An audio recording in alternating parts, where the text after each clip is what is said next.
ദൈവം നമ്മളെ തിരഞ്ഞെടുത്തത് വിശുദ്ധരാകാൻ. ശുദ്ധീകരിക്കപ്പെടുന്നത് 3 മേഖലകളിലാണ്. ഒന്ന്, ഏറ്റുപറച്ചിലൂടെ ശുദ്ധീകരണം പ്രാപിക്കാം.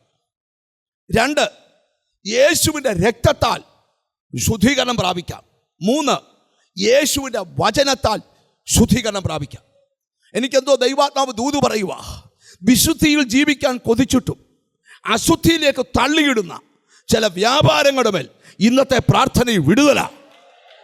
എത്ര പേര് ആമീൻ പറയാൻ പറ്റും? നിന്നെ തെരഞ്ഞെടുത്തത് വിശുദ്ധനായി ജീവിക്കാനാ. നീ വിശുദ്ധനായാലേ അടുത്ത ലെവലിലോട്ട് നിന്നെ കൊണ്ടുപോകാൻ പറ്റൂ.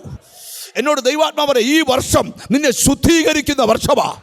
ഈ വർഷം നിന്റെ കുടുംബത്തിൽ അത്ഭുതം നടത്തുന്ന വർഷമാ.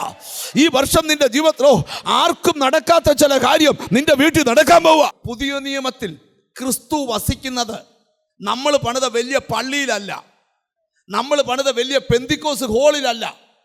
ദൈവം വസിക്കുന്നത് നമ്മൾ പണിത ബിൽഡിങ്ങിലല്ല, നമ്മളിലാണ്.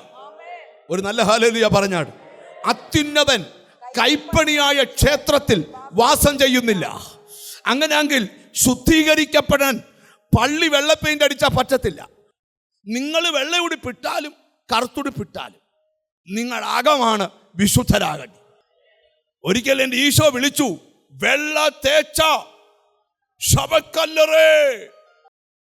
വിശുദ്ധിയിൽ ജീവിക്കണമെന്ന് പറഞ്ഞതിന്റെ കാര്യം എന്നാ?